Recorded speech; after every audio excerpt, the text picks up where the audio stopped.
Yes, good. So we discussed needle decomposition in L1 optimal transport. And in the afternoon, in Joseph's lecture, we discussed stochastic localization.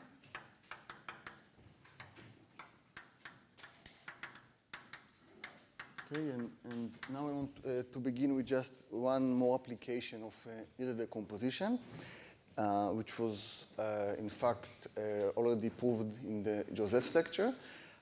So today, in my lecture today, there's going to be some overlap with the lectures of Joseph. So you could say it's a waste of time to have some 2 points of view which are only slightly different on the same subject, but I hope it won't be completely useless, that we'll still learn something. Maybe I will learn something during this talk. Okay, so I want to give another proof of this proposition. I call it improved reverse Shiger. Oh.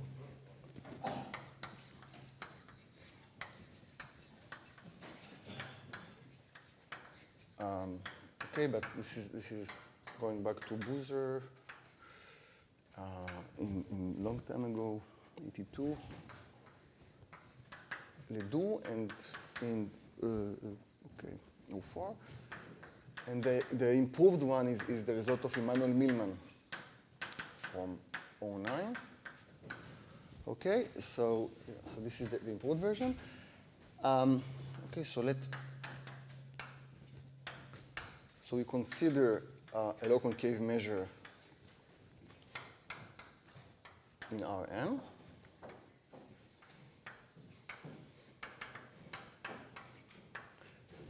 And let R be some positive number.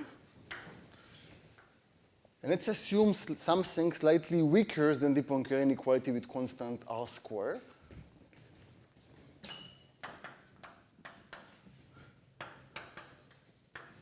So we assume that for any one Lipschitz function U, you can add a constant to it, so there exists some, well, let's say alpha, such that after you subtract this constant, which is going to be the median, probably, this is at most R. Okay, so we assume that the L1 norm of any centered Lipschitz function is at most R. This is implied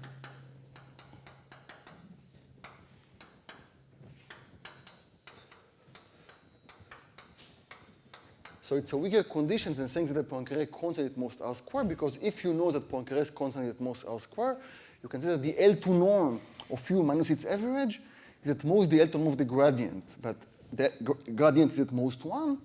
So you get that the L2 norm is at most R, so definitely the L1 norm is at most R. So it's a weaker statement by much than bounded Poincaré constant, and it implies something slightly stronger than isoperimetry. For any subset S in Rn, which is Borel, and for any epsilon between 0 and R, the claim is that if I look at the epsilon neighborhood of S, and look at what do I gain by looking at epsilon neighborhood, it will be at most constant times epsilon over R, that's the length scale, times the minimum of mu of S and the complement, where this is universal constant.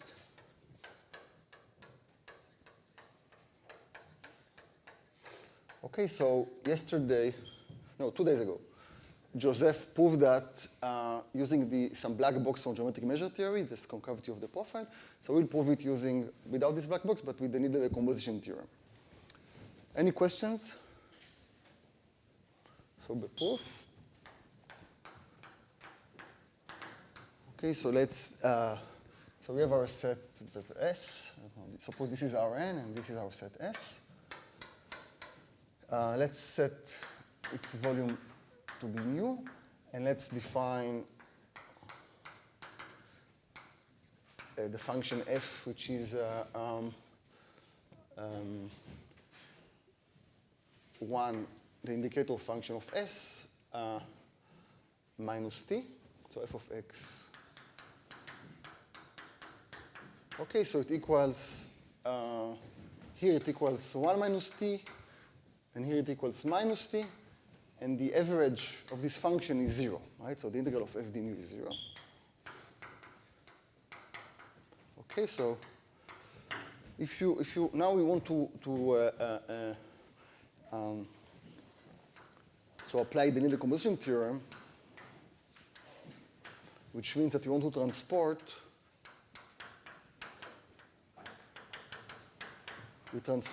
optimally transport.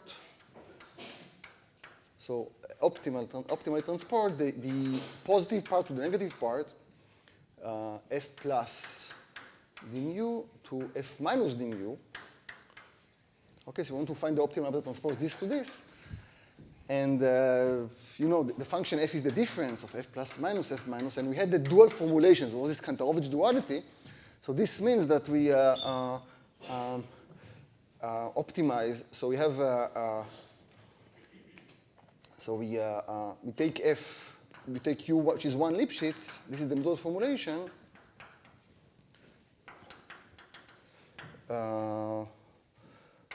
With the integral of u times f d mu is the maximum over all 1 Lipschitz functions. It optimizes the integral of respect to f, right? And we remember that this is a dual formulation of optimal transport. And if you look at the transport rays of u, so these are segments on which u goes at speed 1. Okay, here u is completely strained, completely under a lot of tension. It has to go in speed 1. Then here is the transport occurs along these rays. Okay, so we have a few properties for this.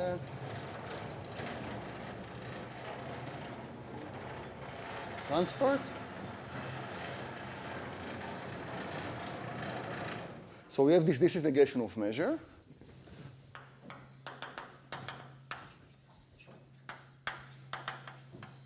So the measure mu is the integral of some measures supported on needles. So omega is the space of all needles.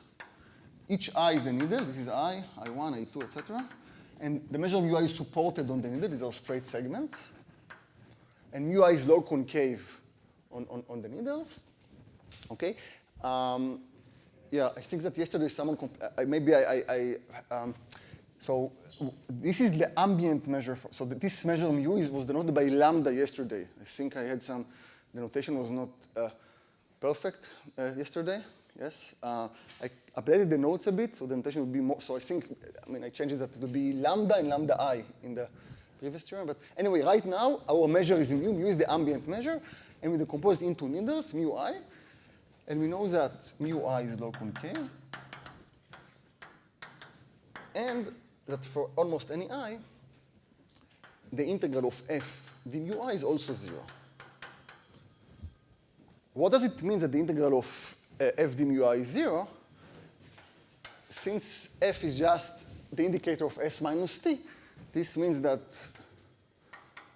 mu of I of s also equals t. And this is for almost any I. Okay, so omega is the space of I. I did not write, but this is the space of all space of segment or transport rays. So what we did, we had our big set S, and we managed to find a decomposition so that the proportion of S in each of the segments is the same as the global proportion of S. S is of measure T. T is between 0 and 1. So again, in each segment is also of measure T. Okay, very good. Another thing is that we note, so this function u, the optimizer, we can add a constant to u. And this changes nothing. Because the integral of f is 0, adding a constant is completely free. So we may assume that we add this constant, and therefore by the assumption of the proposition, we can assume that the integral of u d mu is at most r. So anyone, if it's function after a constant, has integral at most r, so this is fine. In particular, this means that, let's use this integration. So this means that the integral over omega of the integral of u d mu I is also at most r. Okay. Another thing is that there is some freedom.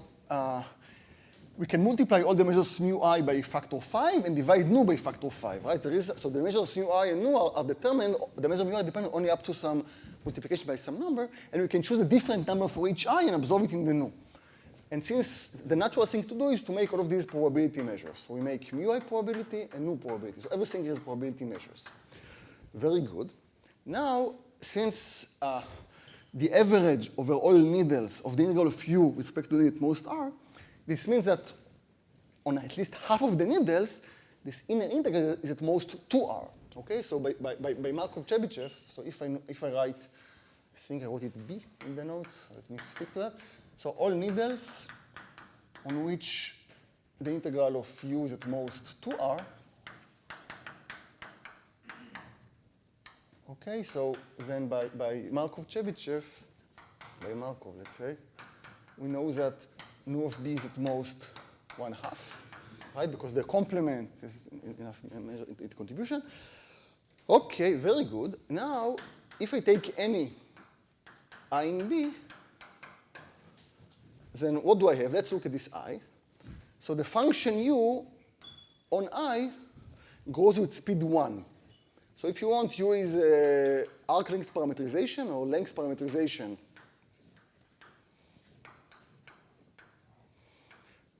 of this segment I, okay? And we have the measure, log concave measure mu I with some density on this interval, and you know that the variance of this length parameterization, length parameter, is at most 2r, okay? In other words, this means that the one-dimensional log concave measure mu I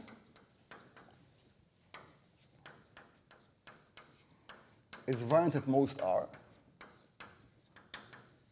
at most 2r, sorry. Right, this is just the variance, because this is like length parameter, so if it doesn't matter to translate it, the variance will be at most 2r. Yes, please, please.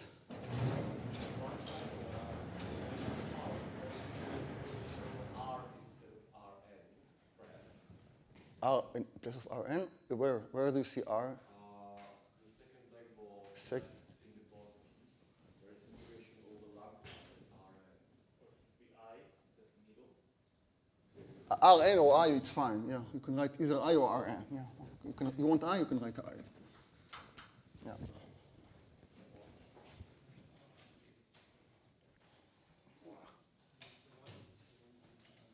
Can you tell again why is the variance smaller than 2r? Yes, so you have the function u is a function that goes with speed 1 on this line, right? So if I draw this, let me change. So it means that I can put it as my measure is going to be something like, so this is u, and I have some density, and I know that the variance of this, I view it as the independent variable now. The variance of this u, which is just the length parameter, is at most 2r. Okay, so it means that if I look at, let's say that u of mu I, the push forward of u of mu I is some distribution on the real line. So this is the variance of this thing is equals to the variance of u, so this will be 2r. Okay, so if you want, I push forward mu I with respect to u. Maybe that's the thing to say. Please, Donna. Variance. Oh, the very good point. Oh my, oh, sure. Yeah, not variance. Right. So yes, but reverse. Sorry? L1 variance. Oh, sorry. L1 variance. Yes, sorry. So I'm so used to reverse Helder inequalities that it's completely, I don't see it. Yes, you are right. It's L1 variance. Sure. So what do you know? So if you look at, very good. So if you look at this measure, then the things that I know is that the integral of t with respect to theta is at most, no, this, okay, let me call it eta. D eta t is at most 2r. This is what we said, okay? This is what we get. And this implies by reverse Helder, of course, thank you. So the variance is at most r squared, first of all, and a constant. So c r squared. So by the reverse Helder inequalities, we know that the integral of t squared, d nu t is at most some constant. Maybe, I think 5 is pretty safe, r squared. But maybe it's another. Okay. So we know the variance at most, thank you, the variance at most R squared. Okay. Very good. But just recall that we proved that in one dimension, so by the one-dimensional fact we mentioned yesterday or on yesterday, by the one-dimensional isoperimetry, this means the following. This means that if I look at the enlargement with respect to I of the set S, that this would be at least some universal constant times epsilon over R, because the variance is R, so I need to scale down by R to get an isotropic one-dimensional measure, times the minimum of the measure of S and the complement. Okay, so this is true for any I in B, right? Any I on which we know that the L1 variance of U is at most R, most 2R. Yes, very good. So now we just integrate. So if I look at the measure of the, so I know that for many pieces in this decomposition, so I have this decomposition, I have my set S. This is S. And I know that if I look at the enlargement, for many, I mean, I throw away some of the, only for this zone in B, okay. But for many of the segments, I know that this is large enough. So this is at least the integral over only of B of mu I S epsilon minus S d nu I, which is at least constant epsilon over R times what I wanted. The minimum of T, okay, mu I is T. This is y minus T. So the minimum of T and y minus T times nu of B. So this is true. This is not, this is, B is a smaller set, but fortunately this is at least 1/2. So we know that this is at least C over 2, another constant, epsilon over R, times the minimum of mu of S and the complement. Okay, so this is application of linear decomposition. Questions? Yes, please. Yes, because here, look.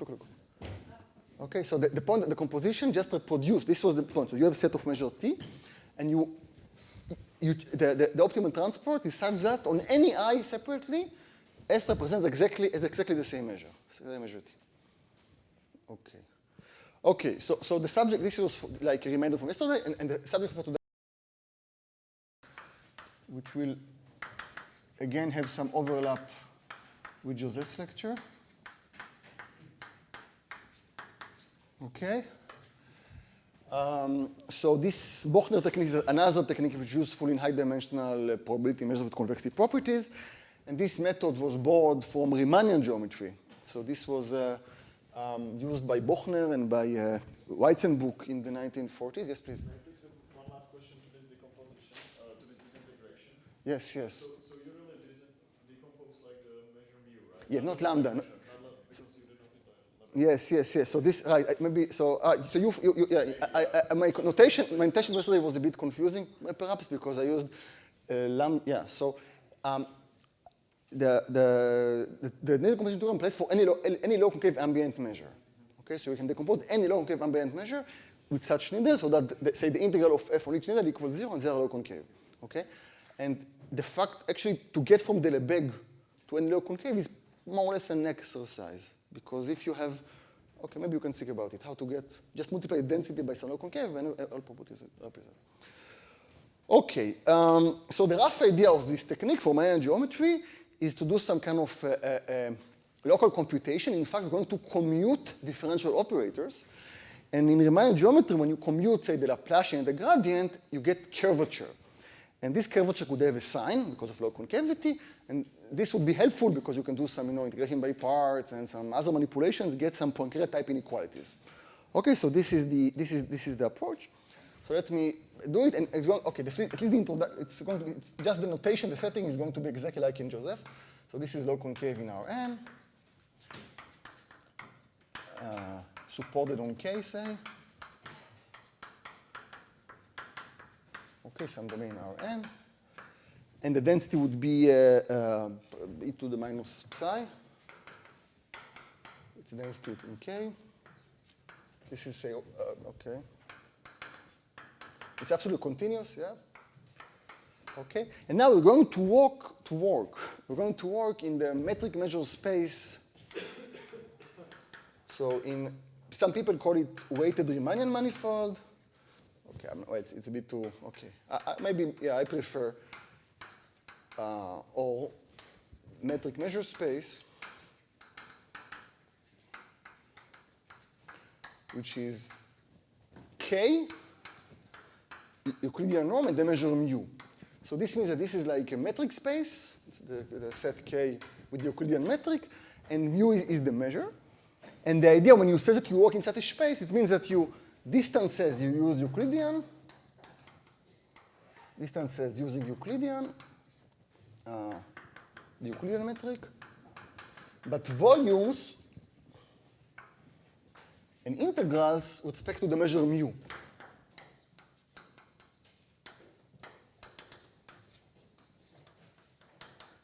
So not with respect to the Lebesgue measure, never with respect to the measure, but only with respect to mu, this measurement. This is the idea of to work in a metric measure space. So for instance, the Dirichlet energy of a function, what would it be?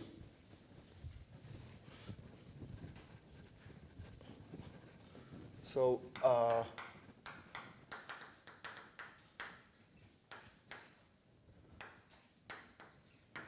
some smooth function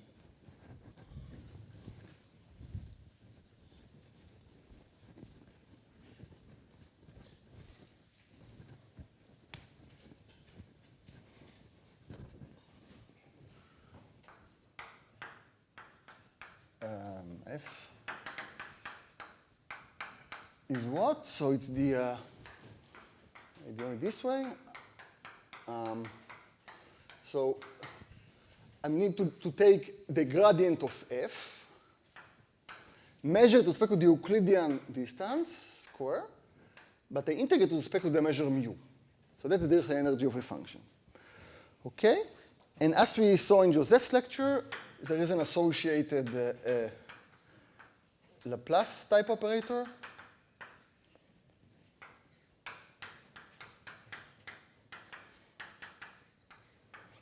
Which we denote by L. So it is initially defined for a function u which is completely supported in K, let's say, by L of u is the Laplacian of u minus grad psi times grad u. Since psi is a convex function, it is locally Lipschitz, so the gradient is defined almost everywhere. So L of u is at least defined almost everywhere for a smooth function. And the reason for this, I mean, this formula looks strange, but the reason is that this is the operator corresponding to this Dirichlet form. So why is this defined like this? Someone asked, I think. So because for any two functions completely supported, the integral of Lu v is minus the integral of grad u grad v, or if you want, minus L u u in L2 of mu is the H1 norm, is this integral of grad u square. Okay, so this is the Laplace operator. Now there are some issues related to functional analysis, to spectral theory, and this is the fact that this operator can have more than one self-adjoint extension.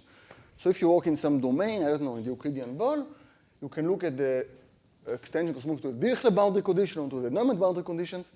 And I think that what we're going to do now is to make some regularity assumptions and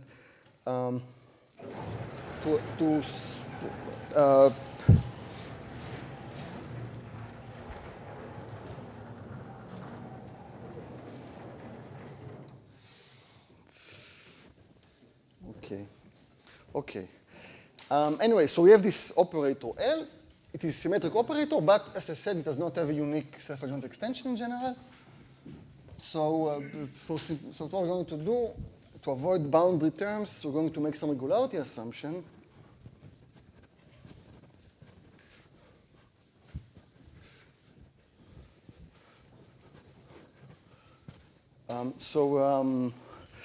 The regularity assumption is that we assume that, okay, so we say that mu is regular log concave.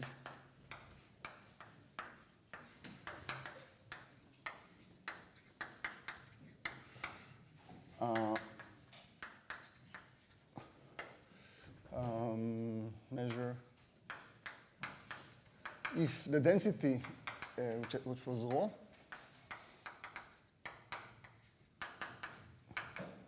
is smooth and positive in all of Rm,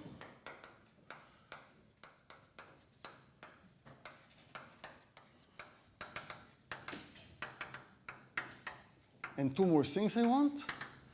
So first of all, I want that there exists some small number epsilon such that, so we know that the Hessian of psi is non-negative, and I want it to be slightly above 0. It should be at least epsilon, and at most, say, 1 minus epsilon. And second, I want psi in its derivative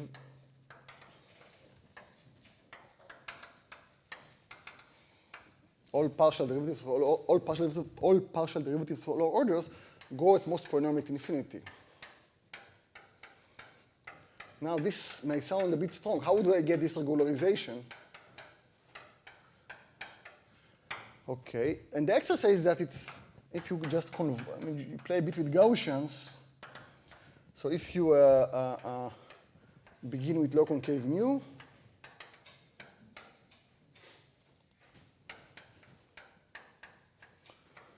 then convolve with a tiny Gaussian,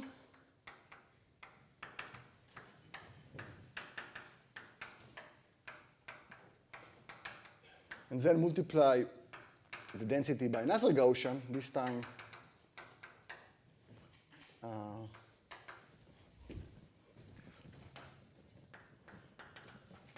by the Gaussian, okay, e to the minus epsilon x squared for small epsilon. Then this way you obtain a regular log concave measure.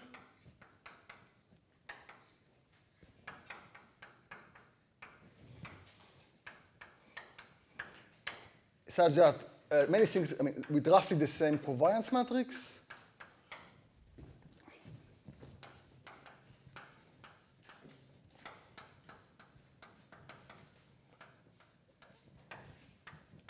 And the Poincaré constant, so it's enough to, in this exercise it's enough to prove it cannot jump down. It can also not jump up, but just ask you to prove. And the Poincaré, this is what you need when you regularize things. And the Poincaré constant can't jump down in this process. Can only jump down a little bit. Cannot jump down by much, like by more than epsilon or delta. Okay, so this is an exercise, and after you solve. Like c equals norm to the square is okay. Yes. So the first derivative is x1. Yes. You can't pretend it goes to infinity. What do you mean exactly?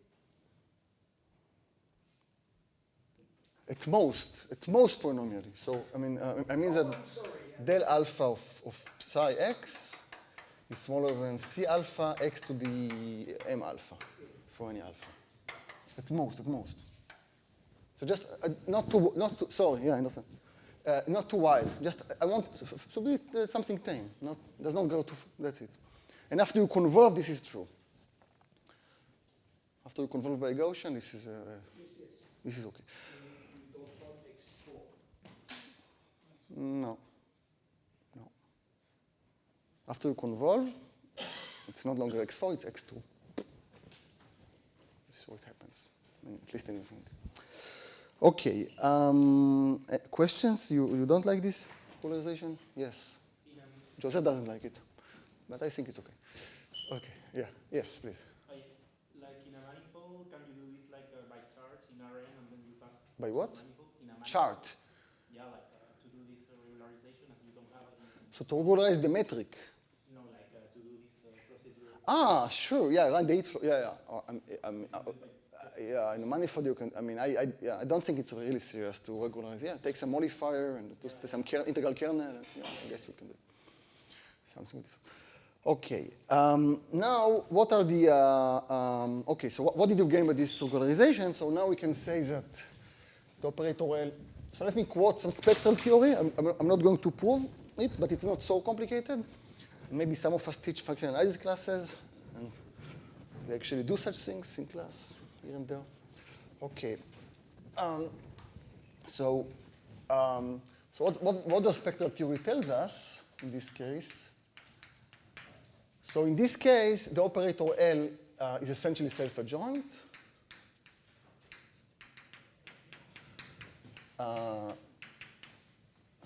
So its closure is self-adjoint with a discrete spectrum.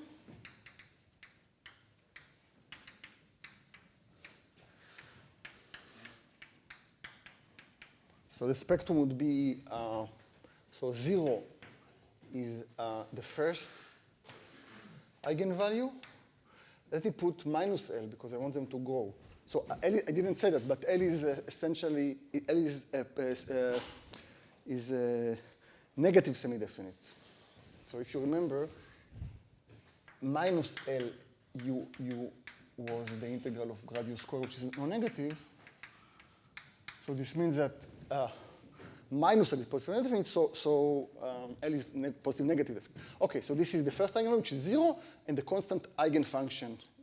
So phi 0 is going to be 1, the eigenfunction. This is smaller than lambda 1 of minus L, etc. These are the values. And the eigenfunctions, so phi 0, phi 1, etc. The eigenfunctions are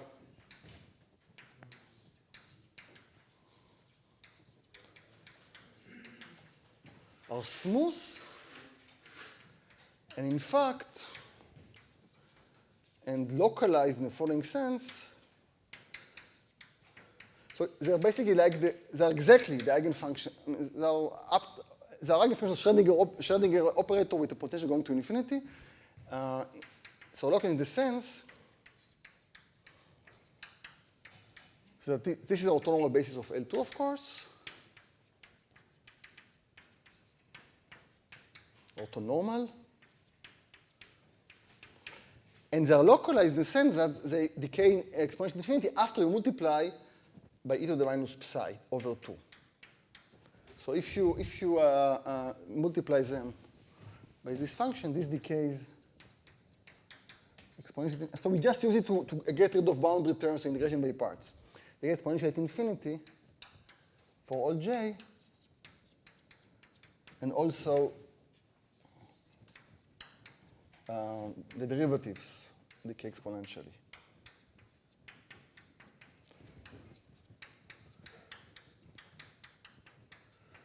Okay, and why is this true? So if you look at the operator, if you conjugate the operator L by e to the minus psi over 2, so the operator L tilde f, which takes L, and I think this thing, first you multiply, like if you multiply it in isometry from L2 of mu to L2 of Lebesgue measure, and then e to the minus psi over 2. So is the minus here or here? Let me think. So I want to have L2 of mu to L2 of Rn, and the isometry is to multiply by e to the minus. Yeah, but if I begin here, then I need to multiply by plus. Yeah, and then apply L. Yeah, so this is, anyway, so this is a Schrödinger, this is some Laplacian minus some function. I'm not sure, something I don't remember exactly. Maybe, I'm not sure. Something of this sort. I think, yeah. Anyway, some specific function, and it goes to infinity, so you can see after this conjugation that it's a Schrödinger operator with the potential going to infinity, so you know that this should be. The minus should be in the definition of that should be the minus psi over 2. Excuse me? What? The minus psi should be on the inside and the plus on the outside. Okay. But I take an f in L2 of Rn. I want to transport it to a function, to preserve it, to get an isometry with the same mass here. So I need to multiply this by 2. Then I apply L here. Then I transport it back here by e to minus 2. So this thing is an isometry. So multiplying by this factor is an isometry. Okay. So I think this is all I need from spectral theory. Yeah. What else do we know? Yes. Why is it called localization of the... Yeah, so somehow there is this, this is the language of Schrödinger operators. So if you have a system without conductance, like, so the electron is like confined to some small region and the spectrum is discrete, and so the eigenfunction is localized in space, decays exponentially, so it's in bounded region. While the extreme opposite, if you have continuous spectrum, so the electrons are like everywhere, so you have conductance. Yes, that's the reason it's called localized. Okay. And actually, it's not that difficult, so you can prove it using stochastic, using Feynman cuts. The fact that this eigenfunction exponentially is something a bit nice. And also, there are very precise information. There is something, there is a gmon, the classical forbidden region. So you know that if your eigenvalue is some number, then you look at the potential above this number, so the eigenvalue cannot live there classically. So it means that above this number exactly, it begins to decay. Yeah, okay. It's a very developed theory, and all we use it is to get rid of integration by parts. And I think Joseph has some other way to avoid most of this spectral theory. But somehow, I will use it here today.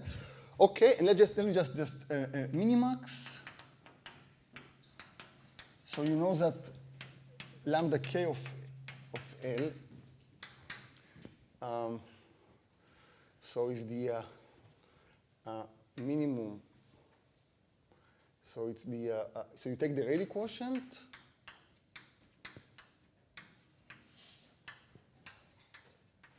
So you take the minimal Rayleigh quotient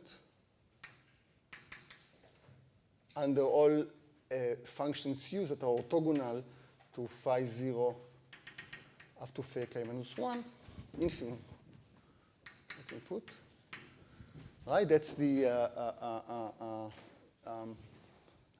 minimax property of eigenvalues, and the infimum runs over. Say you can do all local Lipschitz functions.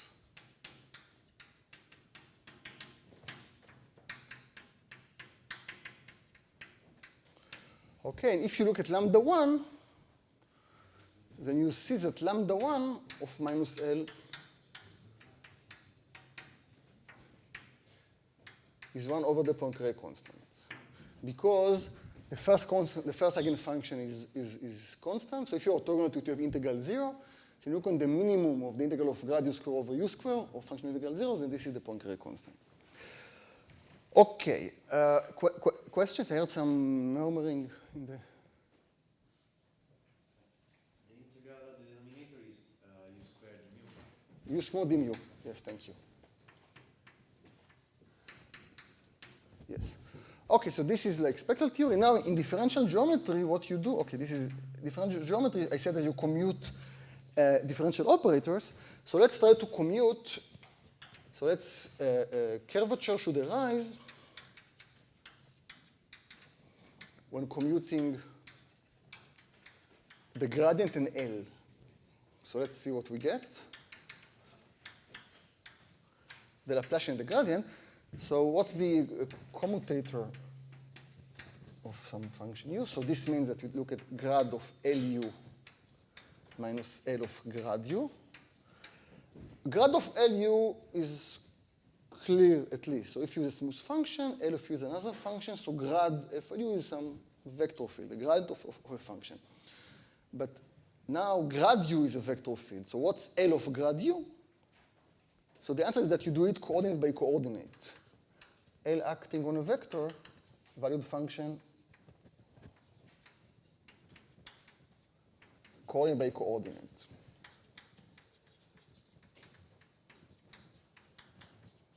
Okay, so it's just L of del 1 psi up to L of del n psi. This is what you get when you apply it on a vector field. Okay, so just look at the formula. So now we need to make a computation. So L is Laplacian of u minus grad psi grad u. So what happens when you first apply grad and then L versus when you apply L and then grad? So I claim that these derivatives give you nothing, because if you, differentiate the Laplacian with respect to x1 or the other way around, this is the same, so you won't get anything. Also, if the derivative see this factor, so if you look at grad of LU and differentiate this factor, you get the Hessian of U, it would cancel by L of grad U. And the only thing that we'll get is from this term. So you're going to get minus the Hessian, the gradient of the gradient, the Hessian of psi times grad U. Okay, so this is a computation. I like this vector value notation, and this is what it gives. Now we can prove Bochner's identity.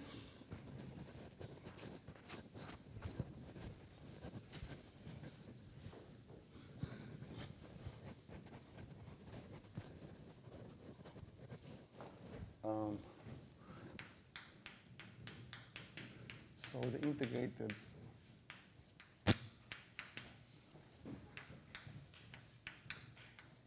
Bochner identity says that for any function u, say completely supporting Rn, the integral of Lu square dU is the integral of the Hessian of psi grad u plus the Hilbert-Schmidt norm of the Hessian of u squared. Okay, and the Hilbert-Schmidt norm, this is the sum of the gradient of del IU square from 1 to n. That's the Hilbert-Schmidt norm. Okay, this is the formula that we're going to prove. Okay, and it's going to be useful for us because in the log-wave case, this is non-negative. And we can play some games. Okay, so how do you prove it? So first of all integrals are dmu. All integrals are dmu. How would you prove it? We look at integral of Lu square. Okay, so this is Lu times Lu. Okay, so we may use the defining property of L, which means that L of u times v, it's grad times grad, right? So we can get minus grad Lu times grad u. Okay, this is by the defining property of L. Okay, okay. Now I want to commute, to replace grad with L. Okay, so I write L of grad u, vector valued, times grad u. But, when you do it, you should pay the commutator. So the commutator would give me what? Hessian of grad u. Hessian of psi, sorry, times grad u. Okay, so this is the commutator. This is times grad u d mu. Okay. Now, what is L of L grad u? Thank you. Anything else? Yes.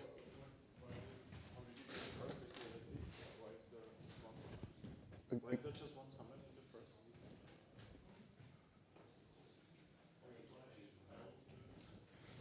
Yes, so it's complex. You ask about the boundary terms? No, in the proof. This? So the integral of LUV is minus the integral of grad u grad v. That's the defining property of L. L was defined so that the main thing you should know about L is this integration by parts formula. So, okay, so it's L of u times L of u. So this is the v. So, okay, now what's L grad u times L grad u? This thing here, it's the sum of L of del IU times del IU. Okay, so I'm integrate it back. I'm going to get the sum of grad del IU square plus the integral of Hessian of psi grad u grad u. Okay? Let me erase du because I promised not to write it. Okay. So this is the Bochner formula. Now I can. cannot get it down. Okay.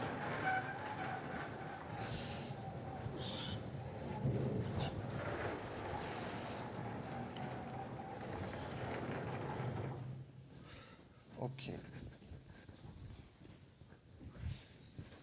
Okay, so this was let me, I'll rewrite it again, the Bourgain formula, because it's going to be important for us. So this is the first step. Olivier said something? Ah, very good idea. Yes.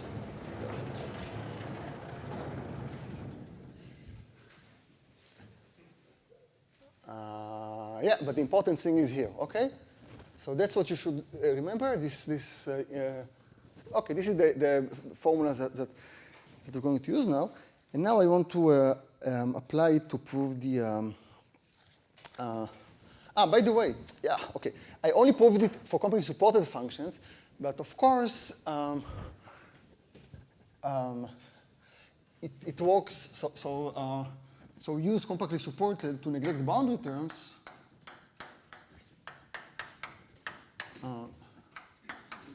To ignore boundary terms in the integration by parts. But actually it is enough in integration by parts. But it's enough to assume less. But it is enough to assume that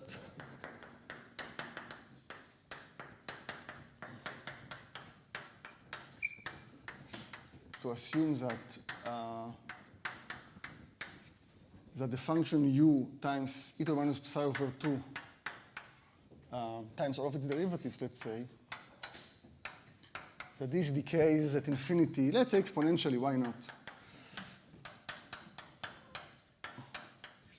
So if you know that you decay times e to the minus psi over 2, look, in all these things you have u appears twice with some derivatives, so you're going to have 2 times u, and then times e to the minus psi, which is exactly enough to have exponential decay at infinity, which gives you no boundary terms.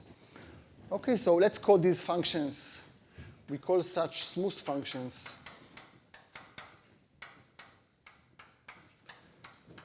we call them u-tempered.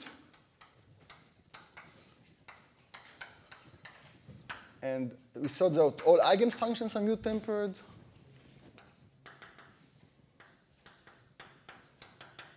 Let's say this space is let's call it, okay, all eigenfunctions are tempered.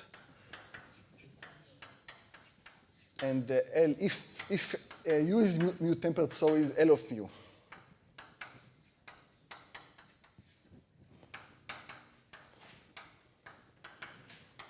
Because in L you just differentiate and multiply by grade psi, but the derivatives of psi go at most polynomially, so they cannot affect the exponential decay.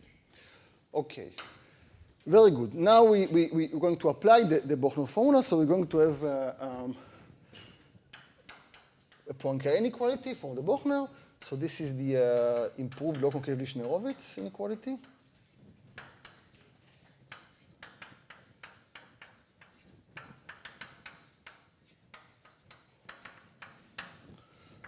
Okay, so the claim is that, so let's assume that the Hessian of psi is at least t for any x in Rn. I think this is called this is called t. I almost confused it's t uniformly concave or 1 over t. I think it's t uniformly low concave. What was t uniformly low concave or 1? My convention was T. Good. Okay, so let's go. This is t uniformly low concave, but some people say 1 over t. Okay. Then the claim is that the Poincaré constant is at most the operator of the covariance matrix times 1 over t. Okay, so let me prove it now and then discuss why is it good, what are the applications, and its relations to other inequalities.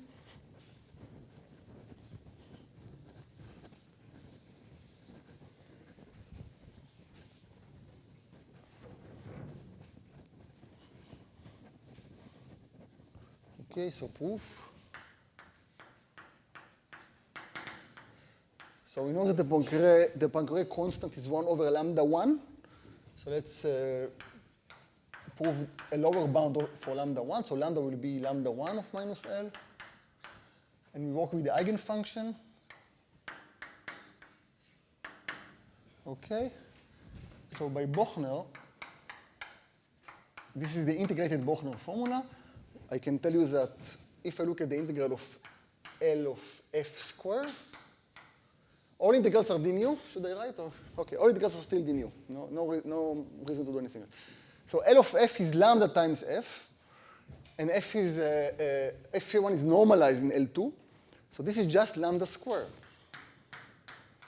Okay? Let me put it at least. Okay. And now this equals by Bochner to the sum of two terms. The integral of the Hilbert-Schmidt norm of f plus the integral of the Hessian of psi grad f. Bless you. What can we do with these terms? So I claim that this is at least. So with this term, I'm going to say that the Hessian of psi is at least t. So this is at least t times the integral of grad f squared. And what will I do with this term? So this, as we remember, this is the sum of the gradient of del if square. Okay, so this is the sum of terms. Each of them is the Dirichlet energy of some function. So we can apply the Poincaré inequality. Okay, the Poincaré inequality will tell us that this, the integral of grad of a function square, is at least lambda times the variance of the function. So it is at least lambda times the sum, okay, the sum of, okay, I claim that it is just the integral of grad f square minus grad f all of this square. Let's see at least why is it true that calling by quantity it works. So if you look at the first component of grad f, it would be del 1 f square minus the average of del 1 f square. And if you go over those together, you get this thing here. Okay, very good, very good. What else do we know? Since f is an eigenfunction, then this equals lambda. And this also equals lambda. So this lambda square cancels. We can divide by this lambda. And what we get is that the integral of grad f d mu is at least t. Okay, in other words, grad f, we think that to say that, I mean, f has a preferred direction of growth. Somehow,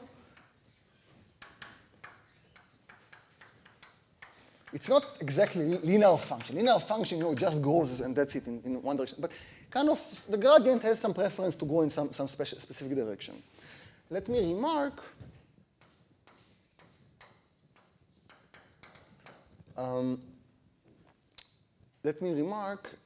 that maybe I'll remark on another board.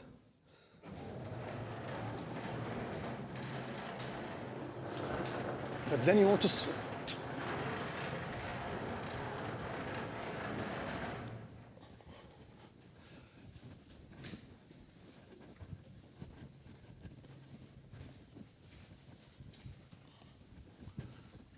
So let me remark that you use uniform low concavity and got some quantitative bounds that the integral of the grad f is at least t. And the remark is that in the general low concave case, without uniform low concavity,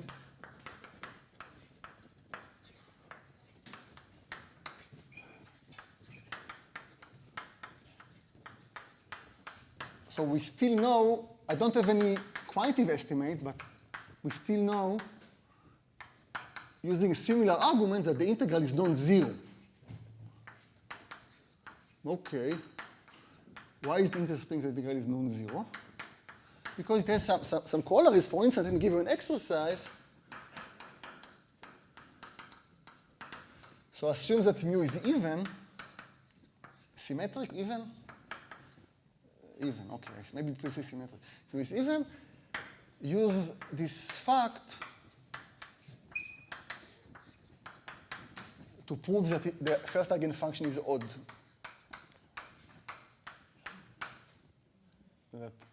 any first eigenfunction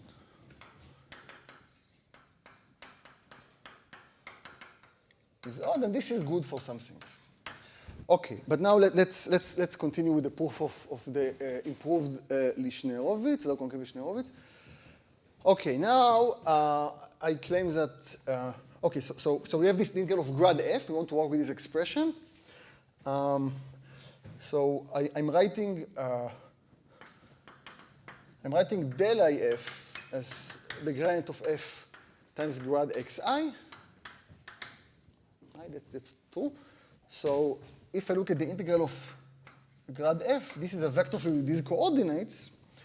And now I may integrate by parts, use L. So this would be minus the integral of f of x, of L f of x,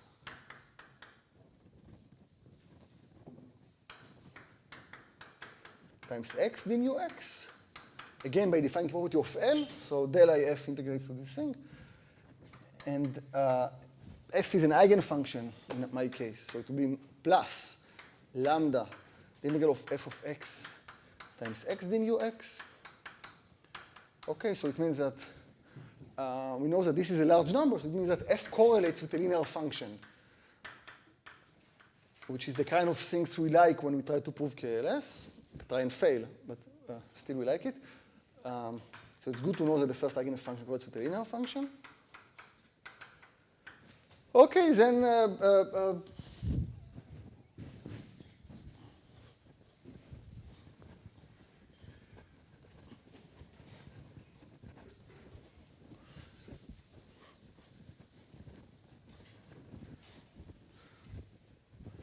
okay, so I have this vector grad, the integral of grad f, which I like. It is in some direct. Okay, so for some unit vector theta,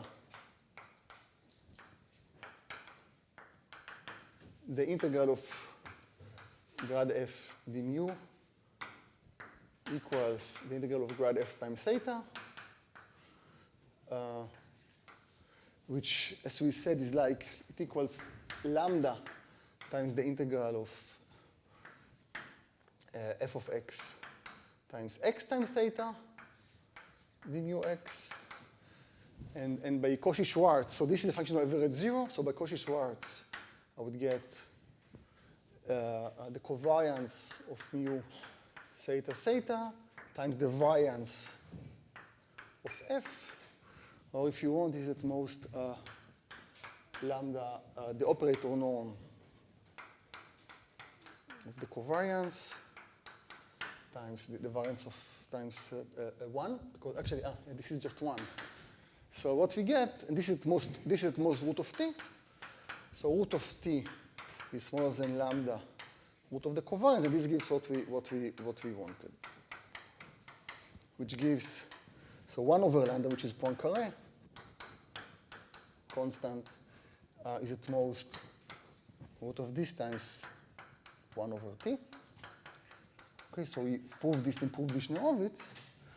Now you want to ask what is the unimproved Lishnerovitz. So let's explain what it is.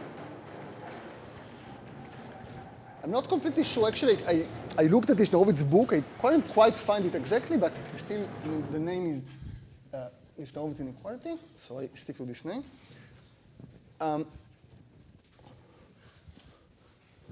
So the thing that was used for some time was another inequality. So the improved version is what we know. So we proved that Poincaré is at most root of covariance operator norm is times t, times 1 over t. But we recall that we know that the covariance is at most the Poincaré constant. I think this we explained on Tuesday. Okay, and therefore, if you just plug it here and play, then you get that Poincaré is at least at most 1 over t, which is usually called Lishnerovitz. Okay, so with this thing, I think that we'll. Any questions about this proof? Yes, please.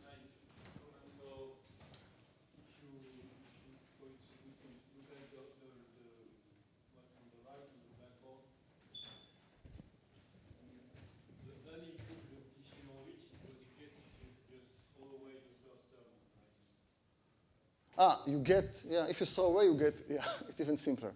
Yes, you get immediately additional roots, yeah? Yeah. This is the way to prove it, yes, yes. Obata, I think it's the first person Obata, as far as I saw. Obata, a certain paper by Obata. This is the first. Any further questions? Yes, please. So when is this improved? Like you assume for some values of It's more than one, no, yeah. So this, is that always true? yeah, because covariance, yeah, so right here, this thing, two, wrap. So it's always true. Thanks, yes. More questions? So 10 minutes break.